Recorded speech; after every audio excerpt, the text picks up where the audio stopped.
चौकुंडी के साथ मेरा एक तरह का जो ताल्लुक़ है, कलबी ताल्लुक़ है। इस किस्म के और भी बहुत सारे कब्रिस्तान हैं। वो सारे कब्रिस्तान तकरीबन लगभग 200 से ज़्यादा कब्रिस्तान थे जो मकरान और लसबेला की साहिली पट्टी पे थे और सिंध की साहिली पट्टी पर।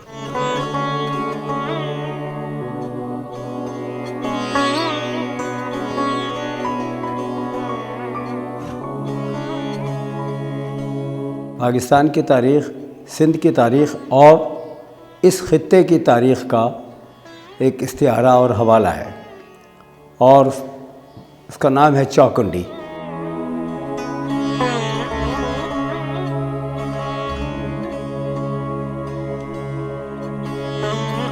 सबसे बड़ा सवाल ये था कि इस किस्म की खूबसूरत कब्रें हमें ऐसे वीराने में नज़र आती हैं जहाँ पर कोई उनका वाली वारिस नहीं।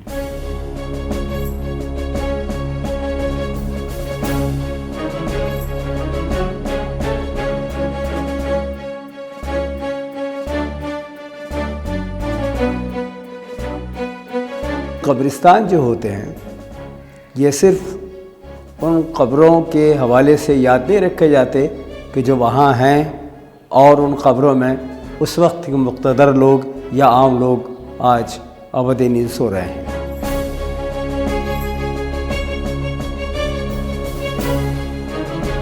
ये ना कोई मोहम्मद बिन कासिम के फ़ौजी हैं और ना कोई रोमन सिपाही हैं। पता चला कि ये वही 3 बड़े कबीले हैं जो इस खित्ते में आबाद रहे हैं और उन्होंने इस किस्म की कब्रें बनानी शुरू की थी और इनको अपनी खूबसूरती की इंतहा तक पहुंचा दिया था। उसके बाद फिर इनमें एक ज़वाल पजीरी हुई जो स्ट्रक्चरल बुनियाद पे इनका स्ट्रक्चर भी छोटा होता चला गया और उनकी खूबसूरती भी कम होती चली गई।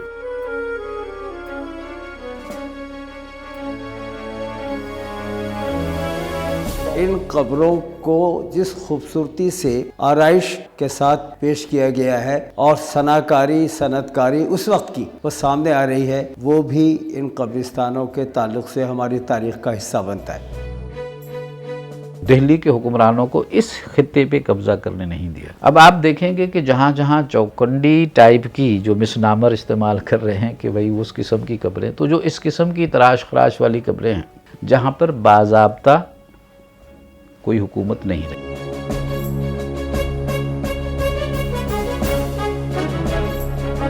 कब्रें भी तो 3 किस्म की है ना यहाँ, एक वो जो मखदूश हैं, एक वो जो एक जैसी हैं, एक वो जो मुमताज़ हैं। तो इन तीनों तर्ज की जो कब्रें हैं वो तीनों तर्ज नहीं हैं, तीनों माशरती समाजी निज़ाम की तस्वीरें हैं।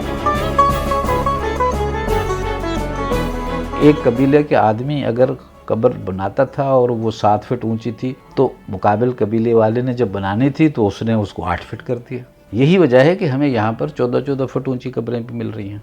तो ये जो चीज़ है कि इनके दरमियान जो फ़ख्र का जो एहसास था, जिसने इस प्रोडक्ट को जन्म दिया जिसको आज हम तराश वाली कब्र कहते हैं।